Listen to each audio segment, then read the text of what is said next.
અબુ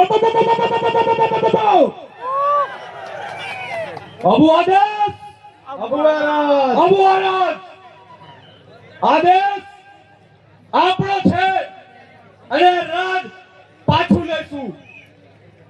ભગવાન બિરસા મુંડાનો નારો અને એની ઉલગુલાનની લડાઈ એ સ્વાયત્તતા માટેની હતી. ગુરુ ગોવિંદની લડાઈ એ સ્વાયત્ત ભીલ રાજ માટેની હતી. ભીલ પ્રદેશ મુક્તિ મોરચાના સંયોજક તરીકે ગરવાડા દાહોદથી હું અનિલ ભુરિયા ગુજરાતને સંદેશ આપવા માંગુ છું. એ સંદેશ છે ઉમરગામથી અંબાજી સુધીના 1 કરોડ ગુજરાતના આદિવાસીઓ માટે. આઝાદીના 78-77 વર્ષ થઈ ગયા. ત્યાં સુધી આપણો જે વિકાસ થવો જોઈતો હતો એ ગુજરાતમાં થયો નથી. 5મી 6મી અનુસૂચિ હોય તો ગુજરાત સરકારે લાગુ કરી નહીં. રૂઢિગત ગ્રામસભા હોય તો એને લાગુ કરી અથવા કરવા દીધી નહીં. તો ત્યારે ડબલ એના જમીનોના સંરક્ષણ મળેલા છે, શું જમીનોને સંરક્ષિત કરી નહીં.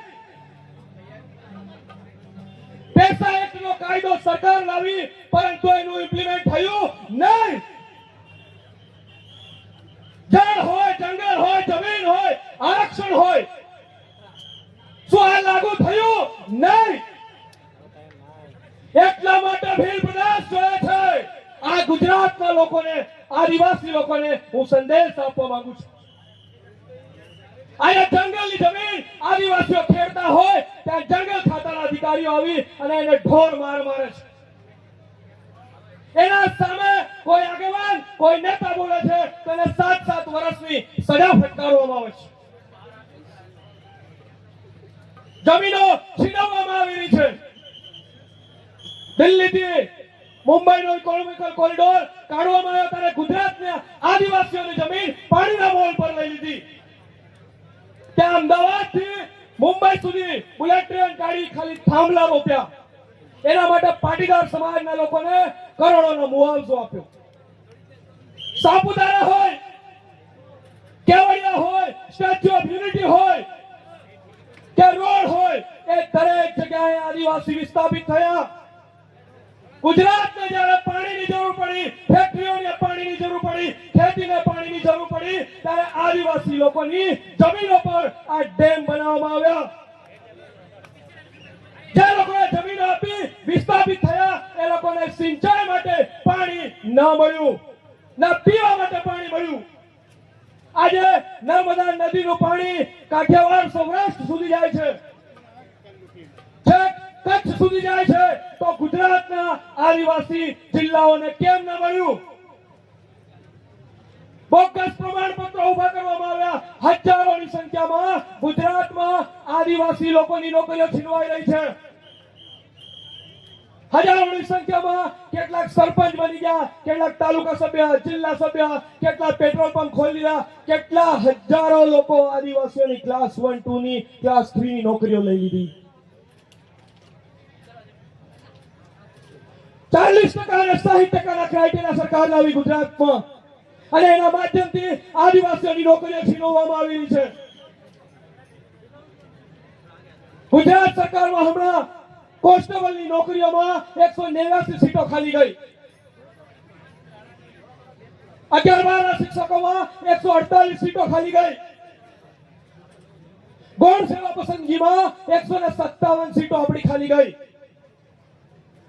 ખાણ ખનીજમાં 28 માંથી 27 નોકરીઓ ક્લાસ 1, 2 ની ખાલી ગઈ. ક્રાઇટેરિયાના નામ પર આદિવાસીની નોકરીઓ છીનવવામાં આવી રહી છે. રોસ્ટરના માધ્યમથી આદિવાસીઓની નોકરીઓ છીનવવામાં આવી રહી છે.